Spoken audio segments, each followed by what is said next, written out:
The Lion, the Witch, and the Wardrobe, Chapter 13, Deep Magic from the Dawn of Time. Yes, and have him rescued, said the witch scornfully. Then, said the dwarf, we had better do what we have to do at once. I would like to have it done on the stone table itself, said the witch. That is the proper place. That is where it has always been done before. It will be a long time now before the stone table can again be put to its proper use, said the dwarf. True, said the witch, and then, well, I will begin. At that moment, with a rush and a snarl, a wolf rushed up to them. I have seen them. They are all at the stone table with him. They have killed my Captain Malgrim. I was hidden in the thickets and saw it all. One of the sons of Adam killed him. Fly, fly! No, said the witch. There need be no flying. Go quickly. Summon all our people to meet me here as speedily as they can. Call out the giants and the werewolves and the spirits of those trees who are on our side. Call the ghouls and the bogles, the ogres and the minotaurs. Call the cruels, the hags, the spectres, and all the people of the toadstools. We will fight. What, have I not still my wand? Will not their ranks turn into stone even as they come on? Be off quickly. I have a little thing to finish here while you are away. The great brute bowed its head, turned, and galloped away. Now, she said, we have no table. Let me see. We had better put it against the trunk of a tree.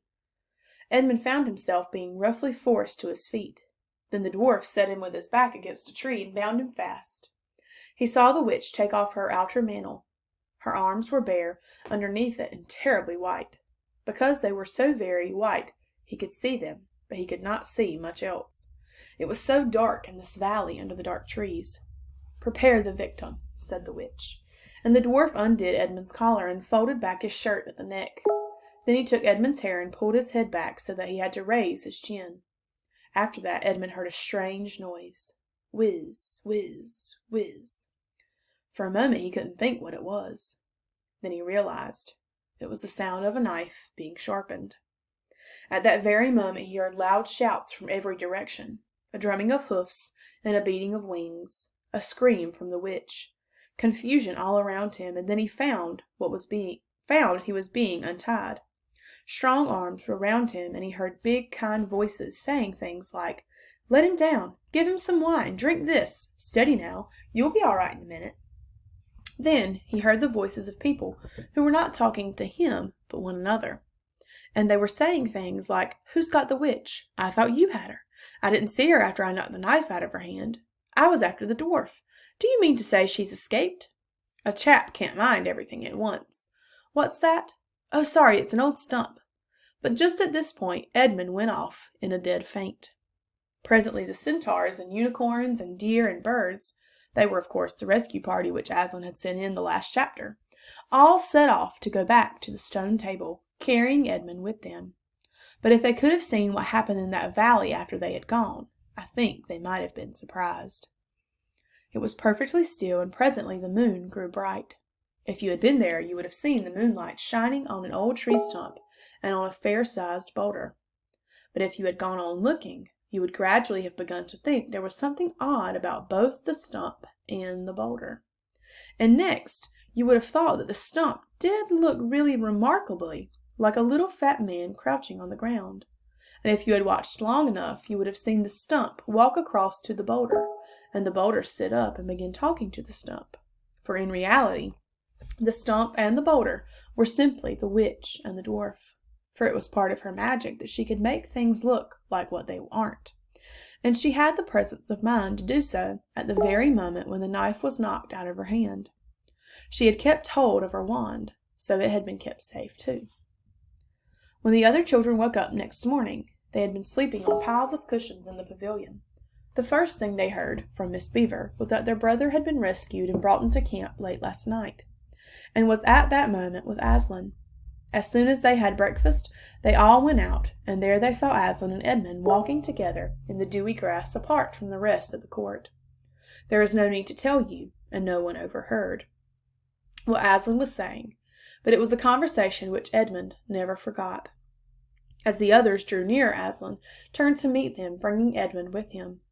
"Here is your brother," he said, "and there is no need to talk to him about what is past." Edmund shook his hands with each of the others, and said to each other Each of them, in turn, "I'm sorry," and everyone said, "That's all right."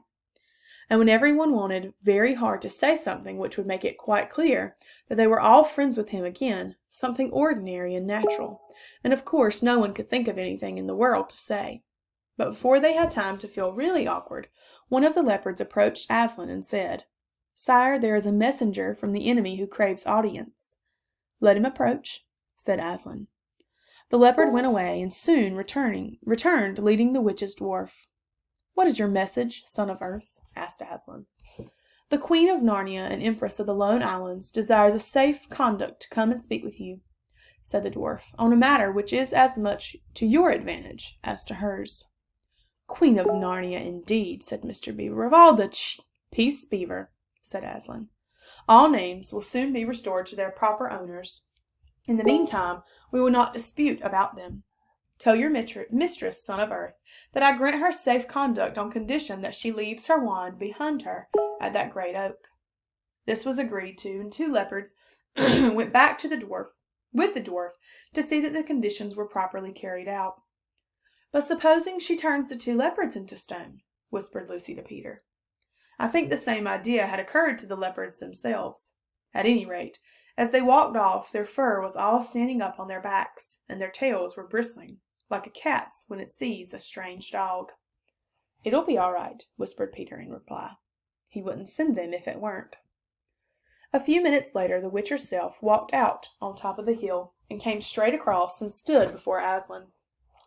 The three children, who had not seen her before, felt shudders running down their backs at the sight of her face, and there were low growls among the animals present. Though it was bright sunshine, everyone felt suddenly cold. The only two people present who seemed to be quite at ease were Aslan and the witch herself. It was the oddest thing to see those two faces, the golden face and the dead white face, so close together. Not that the witch looked at Aslan exactly in the eyes. Miss Beaver particularly noticed this. "You have a traitor there, Aslan," said the witch. Of course everyone present knew that she meant Edmund. But Edmund had got past thinking of himself after all he'd been through, and after the talk he'd had that morning. He just went on looking at Aslan. It didn't seem to matter what the witch said. "Well," said Aslan, "his offense was not against you." "Have you forgotten the deep magic?" asked the witch. "Let us say I have forgotten it," answered Aslan gravely. "Tell us of this deep magic."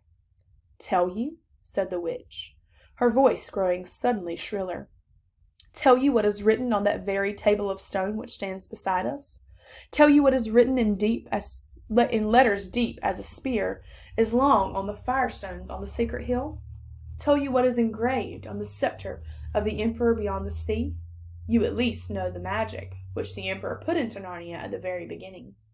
You know that every traitor belongs to me as my lawful prey, and that for every treachery I have a right to a kill."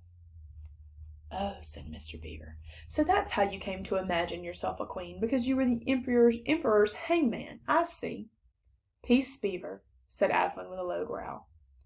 "And so," continued the witch, "that human creature is mine. His life is forfeit to me. His blood is my property." "Come and take it then," said the bull with the man's head, in a great bellowing voice.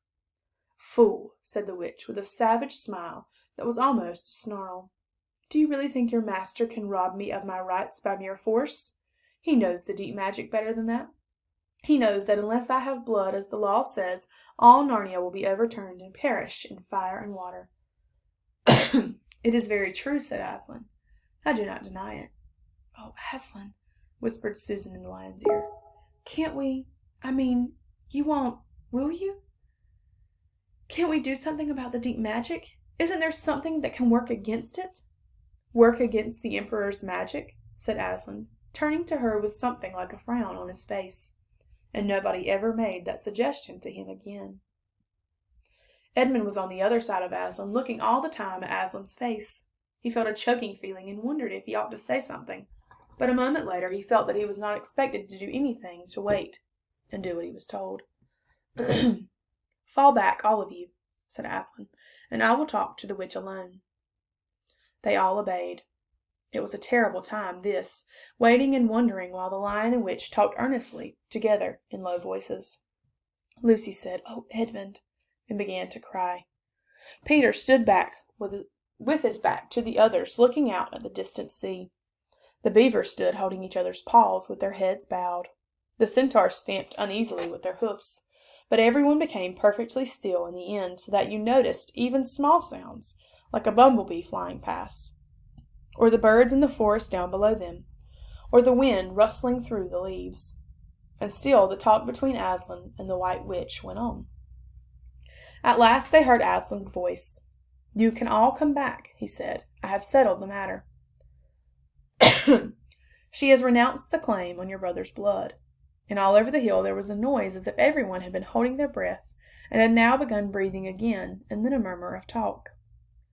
The witch was just turning away with a look of fierce joy on her face when she stopped and said, "But how do I know this promise will be kept?" "Ha ha!" roared Aslan, half rising from his throne, and his great mouth opened wider and wider, and the roar grew louder and louder, and the witch, after staring for a moment with her lips wide apart, picked up her skirts and fairly ran for her life.